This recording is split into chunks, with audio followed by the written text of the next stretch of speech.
diwa ng awitin. Salamat, Sir Fitz. In Him alone is our strength. In Him alone we are justified. In Him alone we are saved. Mga kapatid, ngayong umaga, patuloy pong tinataas sa ating kalagitnaan na mayroong nag-iisang Diyos na pinagmumulan ng ating mga buhay. Diyos na naghahanda sa atin sa buhay na walang hanggan. Sa isang aklat po ni George Knight, siya'y sumulat. Ang title po ay Movement of Destiny. At sa aklat nito ay kaniyang isinalaysay paano natatagan sa Seventh-day Adventist Church. Tinawag niya itong Movement of Destiny sapagkat sa Tagalog po ay kilusan sang-ayon sa tadhana. At ang Seventh-day Adventist Church po ay bunga noong 1844 na prophecy dahil doon sa Great Disappointment na dahil sa Seventh-day Adventist Church nagkaroon ng tunay na liwanag ang propesiya na unawa ni William Miller. Sabi ni William Miller, sa October 1844, darating na ang Panginoon. Kaya nga yung iba nagtentahan ng kanilang mga ari-arian at nag-antay ng alas 12 ng ating gabi. At hindi dumating ang ating Panginoong Jesus. Sa kasaysayan po ng Seventh-day Adventist Church, yung tinatawag na Great Disappointment. At mga kapatid, ngayong umaga, nais ko pong sabihin sa inyo na ang inyong pagiging kaanib ng Gabriel Company, ang pagdalo niyo po sa Gabriel Company ay bahagi ng tadhana na inihanda ng Diyos para sa pangkat na ito. Salamat po sa Biblia.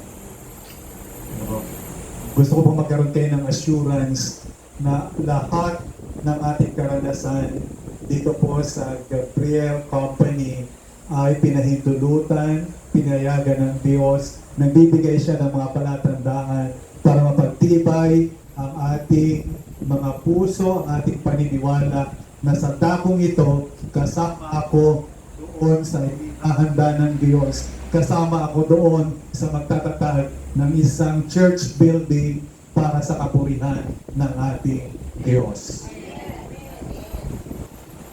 Alam niyo mga kapatid, pagkatapos ng ating outing, nag-message si Sir Mahal. Sabi niya, Brother Alex, ang binayaran po natin doon sa Villa Filomena ay may gift na 25,000.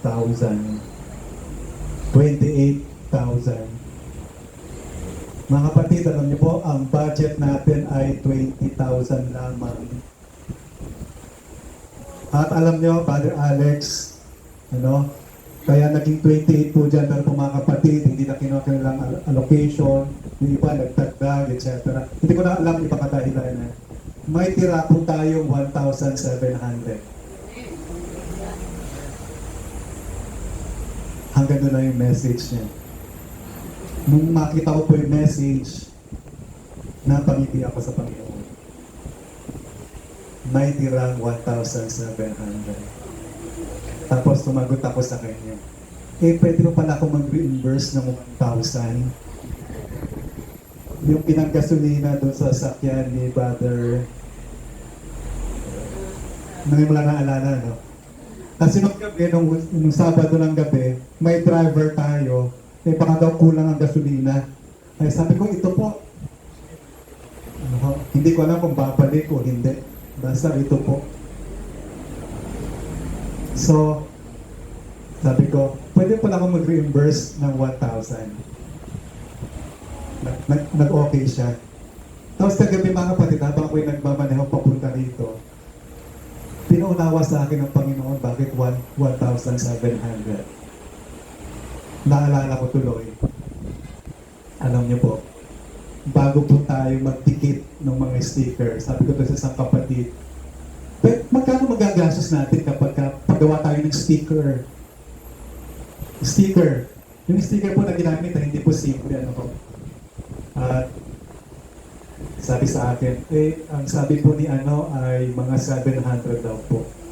O sige, sabi ko, gawin natin, pero dapat available siya bago mag-Sabado.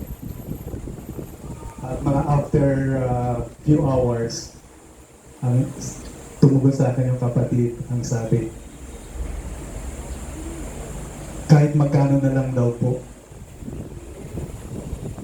Ako naman, mga kapatid, sabi ko, gawain ito ng Panginoon. Sabi ko, anong Gcash mo?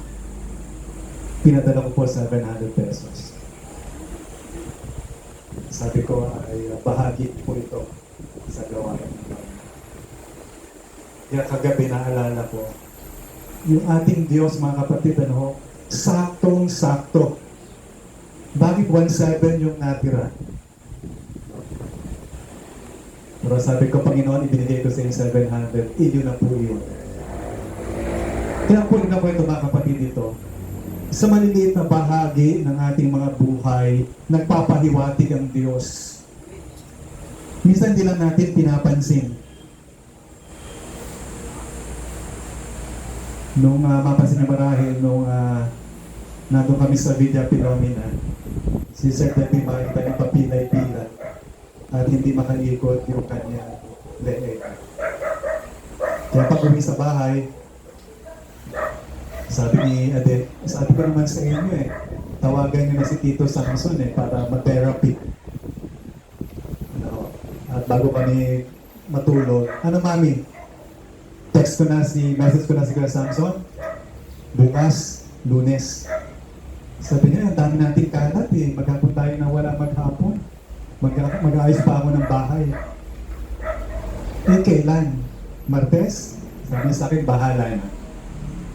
At alam niyo mga kapatid, pag-uwi ko ng bahay, Lunes ng hapon, pag-uwi ko, kadalasan po ay andun yung isang e-bike, kung tawagin namin si Pepper, ilalabas po yun para makapasok ako, sa dulo siya. Kasi pumalit lang yung aming garahe. Sa dulo, yung kay Ade, sa akin yung adventure, tapos si Pepper. Hindi ako yung huminto muna.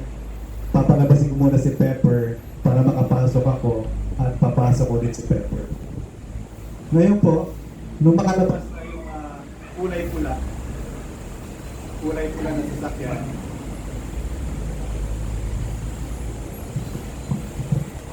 kala ko po wala nang kasunod. Yung pala, yung isang e-bike na pula kay Kuya Samson. Sabi sa akin ng mga bata, si Ade ang naglabas kay Pepper, si AB naglabas kay Pororo. Pororo po ang tawag namin. Ano. Sabi ko, andito si Kuya Samson. Sabi ko, di mo ako tumawag. Naku, baka isipin ni Debbie. Nag-message pa rin ako kahit sabi niya, wag muna. Alam niyo mga kapatid, nung kami nanalangin na Brother Samson, sabi sa akin ni Brother Samson, Lex, mahal na mahal ka ng Diyos. Alam niyo bakit mga kapatid? Sabi na ako ni Ate Lea, Bert, parang ibang lakad ni David kahapon. Puntahan natin. Mga kapatid, take note ano po. Sabi ni Ate Lea, Bert, puntahan natin, baka masama ang pakiramdam. Hindi kami nagsabi, pero ang Banal na Espiritu Santo nagsabi kay Sir Lea, napuntahan kami doon. Mga kapatid, kinukwento ko ito sapagkat ganon katotoo yung Diyos na ating sinasamba. Alam niya yung ating mga kalagayan, alam niya ating mga kahinaan, mga pagkukulang, alam niya rin kung saan tayo, no? Ipapahiwatig niya kung gaano tayo kamahal.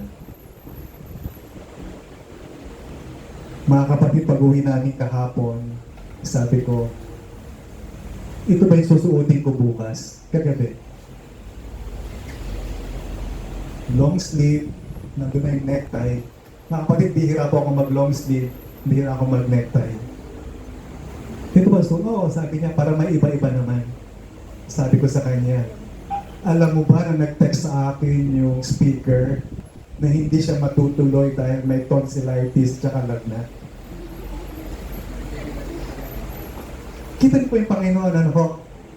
Pati yung damit na susuotin mo para maiba naman, inihanda na rin niya. Kaya gusto ko pong sabihin sa inyo mga kapatid, ano ho? Ang Diyos na ito, na totoo para sa akin, ano ho? Naging totoo siya. Yung nakakaalam ng aming history, hanggang pag-aaral ni Ate, hanggang sa kasalukuyan, ay talaga naman, Diyos na buhay, na maaari ding maging totoo sa buhay ninyo kung papahintulutan lamang ninyo. Kung papahintulutan lamang ninyo. At alam niyo po, kapag third Sabbath, ang ating paksa ay doctrinal Sabbath. At habang ako po ay naghahanda, simula kagabi, Lord, ano pong ating ibabahagi? Mga kapatid, ano po ang ating ibabahagi para po sa company Gabriel? Eh, di sabi niya, tumingin ka doon sa 28 fundamental beliefs. Eh, alin po dito? Sabi niya, matulog ka na lang muna. Bukas na lang tayo mag-usap. At alam niyo mga kapatid, napakabuti ng Panginoon. At dinala niya ako dito mga kapatid sa fundamental beliefs number 11. Yung ibinahagi ko po sa inyo kaninang umaga.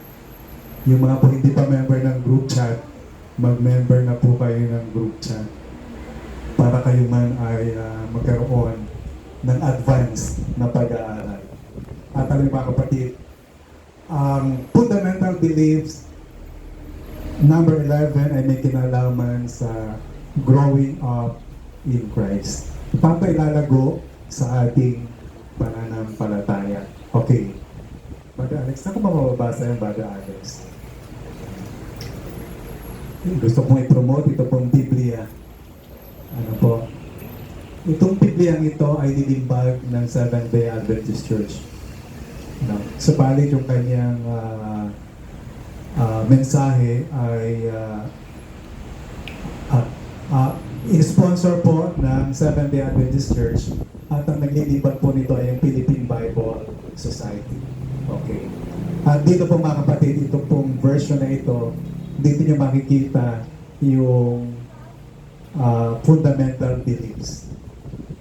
Gusto nyo po magkaroon? Ano ho? Ito po ay available sa English at Tagalog. Ako po ay nakabili recently ng English, mga 480 lang po ang English. Siguro Tagalog po ito. Ito po, Sir Susan, ay libre lang po pinamimigay yung Tagalog sa mga nabinyagan. Pero kung gusto nyo po, baka po mayroong mag-sponsor.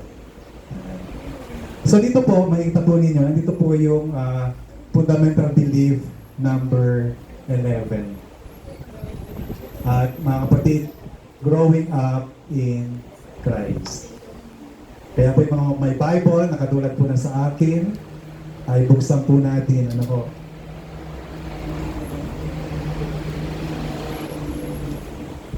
Doon po sa page 196.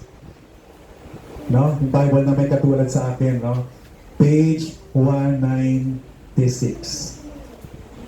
Siguraduhan nyo lang po, nakatulad ng Bible ko, ano ho. Mga si Christy, baka hindi nyo po makita. Ang page 196 po ay nandito sa dulo. Ano po, yung tulong sa pag-aaral. Bakit ko po pinopromote itong Bible na ito? Kasi dito rin po yung mga Bible study guides. Ano ho?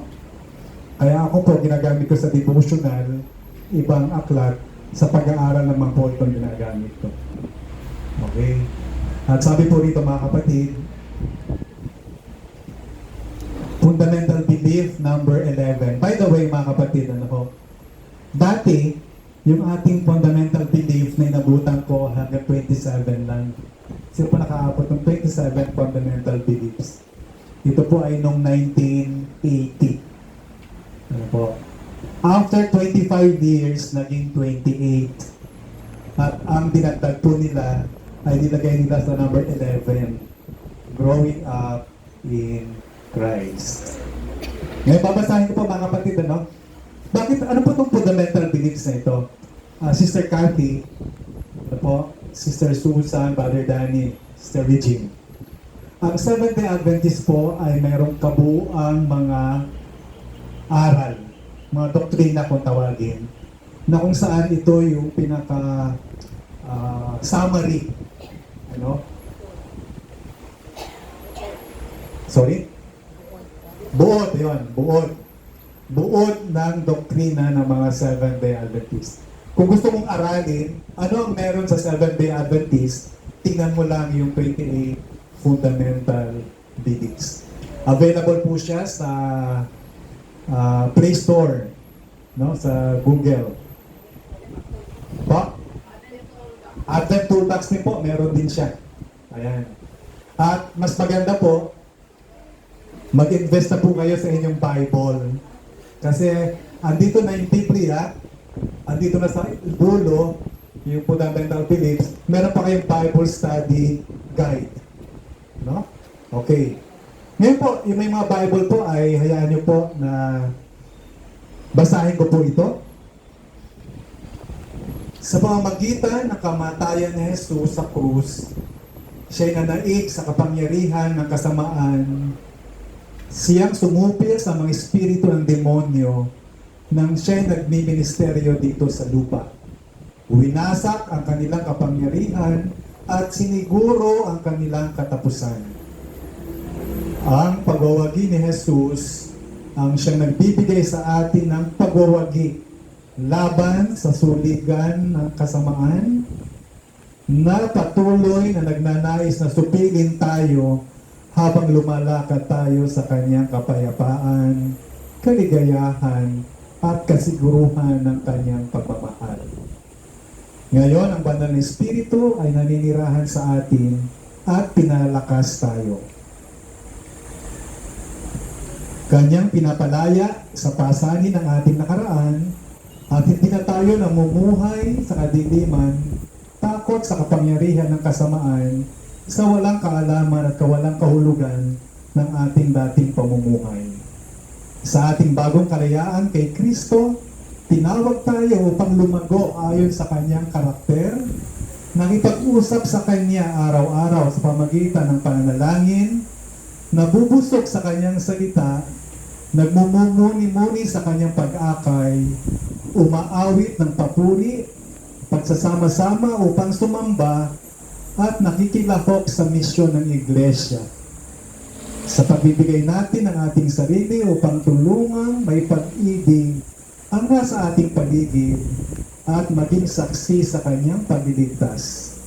Ang kanyang presensya sa atin sa pamamagitan ng banal na Espiritu ay binabago tayo bawat panahon sa ating paggawa at lumadago sa karanasang spiritual. Mga kapatid, napansin niyo po ba?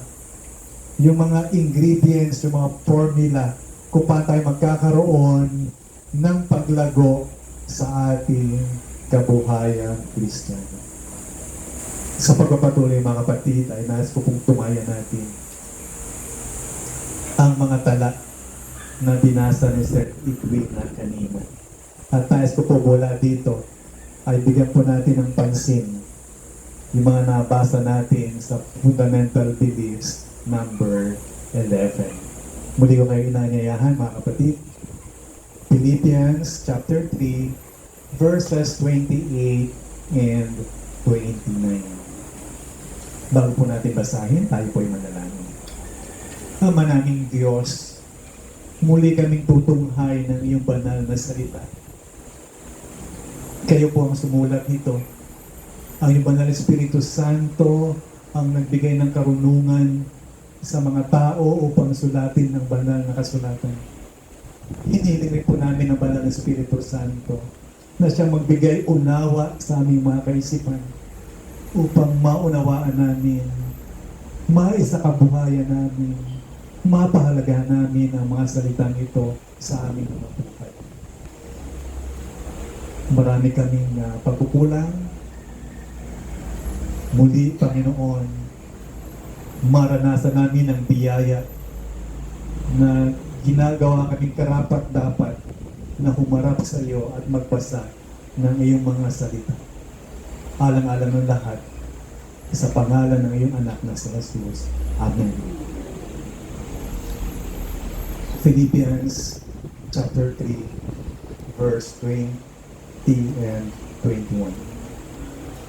Verse 20, sapagkat ang ating pagkamamayan ay nasa langit, mula roon ay hinihintay naman natin ang tagapagligtas, ang Panginoong Hesukristo, na siyang magbabago ng ating hamak na katawan upang maging katulad ng katawan ng kanyang kaluwalhatian ayon sa kapangyarihan na kumikilos sa kanya upang mapailalim sa kanyang sarili ang lahat ng mga bagay.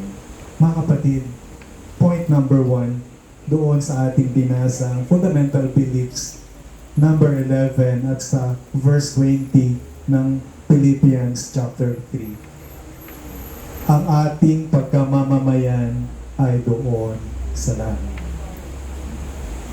Mga kapatid, yung ating paglago, pagbabago, pananagumpay sa kasalanan ay bahagi ng paghahanda ng Diyos upang tayo manirahan doon sa langit. Hindi po tayo dito hanggang lupa lamang.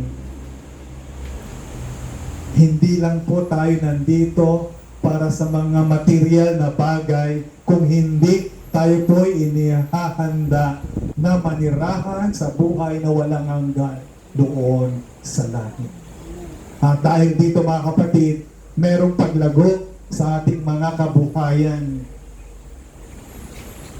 At ang sabi po sa verse 21, point number 2 mga kapatid, ano po sabi rito?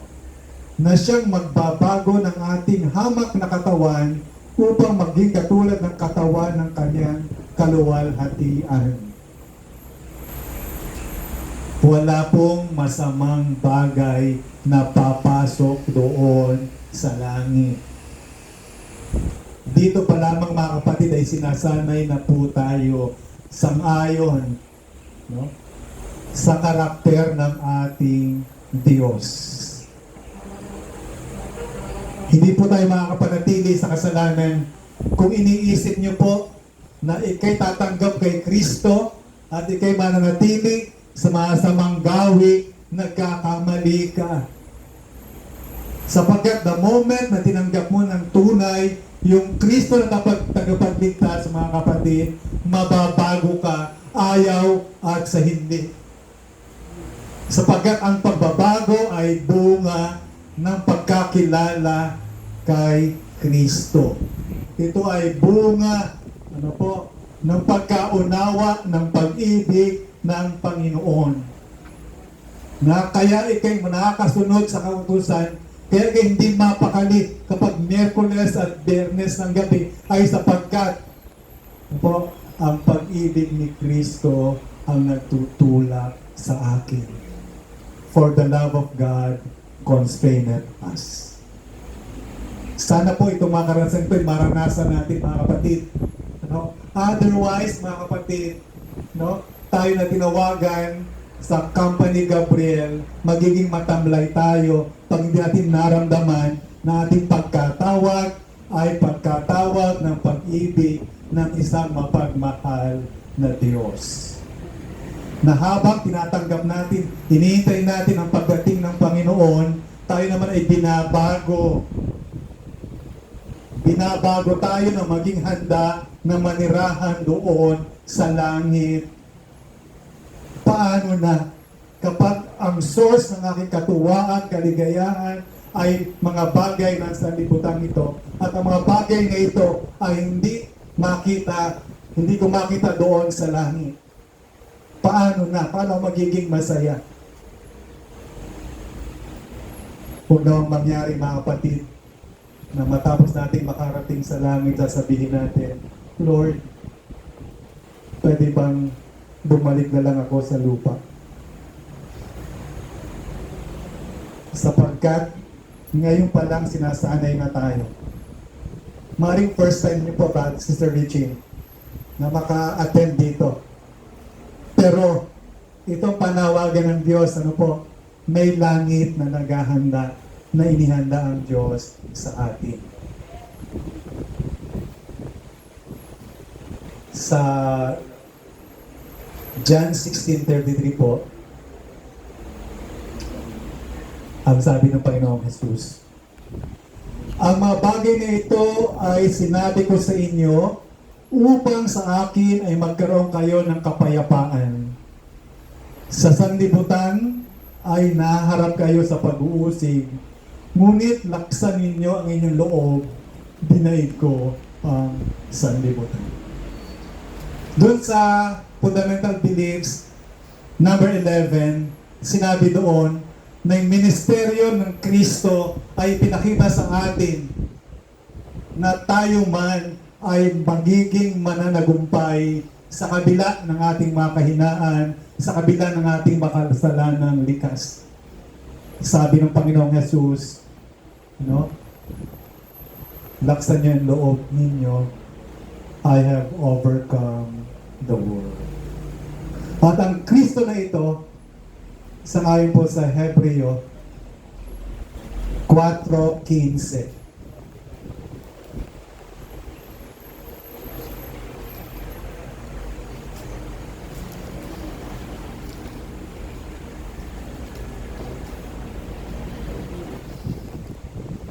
Mukhang aking Bible po na wala yung Hebreo. Hebreo 4:15. Sapagkat tayo merong isang pinakapunong pari na marunong makiramay sa ating makinaan, isa na tinukso sa lahat ng mga paraan, gaya rin naman natin, gayon may walang kasalanan. Nakita po ano ho? Na yung Kristo na ito, na bagat maman siya anak ng Diyos, alam niya kung paano tuksuhin ang isang makasalanang tao na katulad ko. Sa lahat ng tukso, naranasan ng ating Panginoong Jesus. At ang sabi ng banal na kasulatan, and yet, He has not sinned. Hindi siya nagkasala. At dahil dito mga kapatid, bibilisan na lang po natin. May nakita na po akong tumitingin sa relo. Ayan. Maaga daw po, maaga pa, sabi ni Brother Romy. 10:35 pa lang. Ayan. Siguro kahit tapusin natin ang mga 10:45. Dito po. 10:45 dito, pwede na. Ano ho? Gumagalaw naman po, oh. Tingnan niyo po yung ref. Gumagalaw po. Ayan. Baka hinahawakan po ng anghel. Okay. So kung titignan po natin mga kapatid, sa ating binasa, ano ang dapat kong gawin upang lumago? Okay. Bahagi po doon sa ating paglago, physically, upang tayo lumago, mga kapatid, para tayo ay tumaas, tumangkad, tayo po ay kumakain. Ano ho? Kaya puntahan po natin yung Matthew 4:4. At ang sabi po doon, kabisado po ng iba nating mga kapatid dito, ngunit siya'y sumagot, nasusulat, hindi sa tinapay lamang nabubuhay ang tao, kundi sa bawat salitang lumalabas sa bibig ng Diyos. Mga kapatid, Bible reading, Bible study is not optional. Lalo na kung kayo nakikinig sa ating online worship tuwing umaga. Bakit kaya isipin ninyo? Paulit-ulit na lang, alam na namin yan, kailangan magbasa ng Bible. Bakit inuulit-ulit? Ngayon inulit na naman. Alam ng Diyos. Ano ho? Kung meron po kayong investment na mahalagang pagkakagastusan, mag-invest na po kayo sa pagbabasa ng Bible. Bumili na kayo ng Bible na akma sa inyong pagkaunawa. Akma sa inyong mata. Malalaking letra o maliliit man. Kung wala man, bumili na kayong magnifying glass. Oho. Kung kayo po ay hindi sanay magbasa ng mahaba, sanayin nyo na po ang inyong sarili. Kasi po, sa kasaysayan na pinaunawa sa atin, walang ligtas na kaparaanan maliban na lang na ikay magbasa ng banal na kasulatan. Kahit manood po kayo, Brother Romy, ng oras ng pag-aaral, babalik ko pa rin po kayo sa banal na kasulatan. Ang sarap manood kapag ka may preacher, ano po? Marami ako paboritong preachers. Ang sarap manood. Pero pagtang huli, walang papalit pa rin po sa pagbabasa ng banal na kasulatan. Sarili natin. Kaya mga kapatid, pag sinabi ko nagbabasa ng Bible, hindi lang para makakota. Alam niyo ba yung kota? Diba? Meron pong schedule, how to read the Bible in 1 year. At kokota ka talaga, Sister, kalimutan ko tuloy. Evelyn. Diba yung, dalawang chapters ng Old Testament, isang chapter ng New Testament. Che-checkan mo ngayon yan, kota na ako. Pag sinabi ko pong nagbabasa ng Bible, mga kapatid, yung inuunawa natin yung ating binabasa at sinasabi natin, Panginoon, anong gusto mong sabihin sa akin sa araw na ito?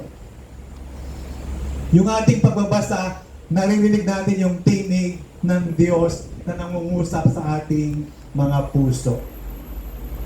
Alam niyo po, sa panahon ngayon, uso na yung plant-based diet. Di ba? Yung isang araw, tuwang-tuwa ako, pagdating ko ng bahay, meron akong burger na plant-based. Hindi sana ako kakain ng hapunan, napakain tuloy ako. Maraming salamat. No? Minsan sa 7-Eleven, nakaka-order po kayo ng plant-based na meal. Lalo na po sa Army Navy. No? Ang daming mga vegetarian. Mga kapatid, pag tayo po ay nagbabasa direct from the Bible, plant-based po ang tawag ko dyan. Kapag tayo po napakinggan na lang natin, nabasa na lang natin sa iba, ang tawag ko po dyan ay refined foods. Ibig po sabihin ay hindi na siya ganoon kasustansya. May sustansya po mga kapatid, pero ganoon kasustansya.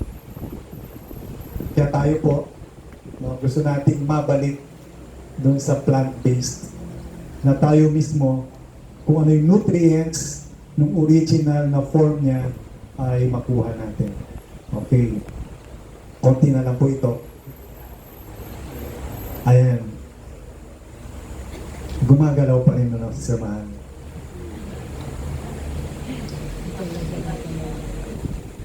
Buksan po natin ang ating mga banal na kasulatan sa 1 Thessalonians 5. 5, verse 17.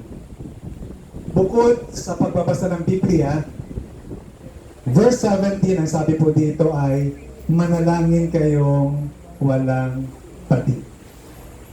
Mga kapatid, hindi po ito yung panalangin na nakasanayan na sa ulo.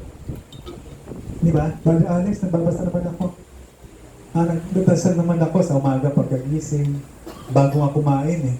Kahit nahihiya ako, maraming tao, nagpapay na rin ako. Bago matulog, kasi baka hindi na ako magising, at least nakapag-pray ako. Pag sinabi pong prayer, sabi ni Miss White, prayer is talking to God as to a friend.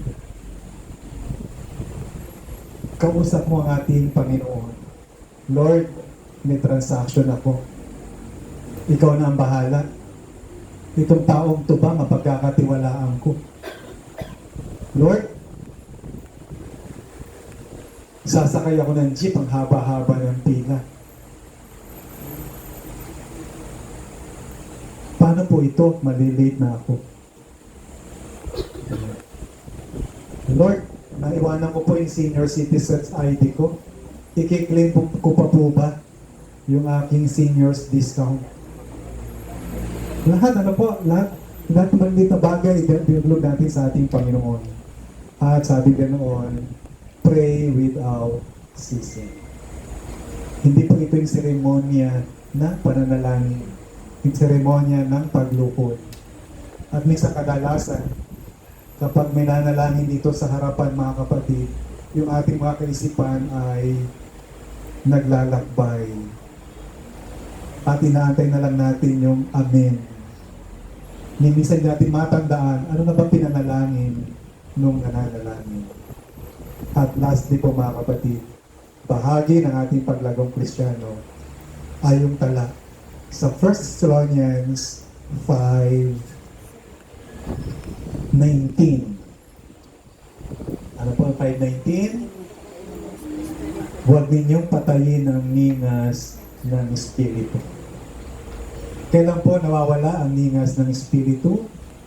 Kapag paulit-ulit natin tinatanggihan yung kanyang pagpapahiwati, tinatanggihan natin ang kanyang pagpapatnubay.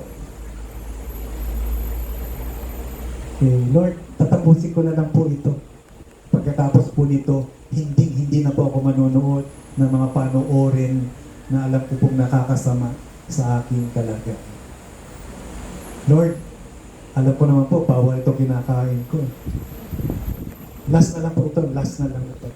Mga kapatid, balikan niyo po, kailan po kayo huling nagsabi na last na sa Panginoon at muli niyong inulit? Huwag natin tighatiin ang banal na Espiritu Santo. At sa pagkatapos mga kapatid, yung ating binasang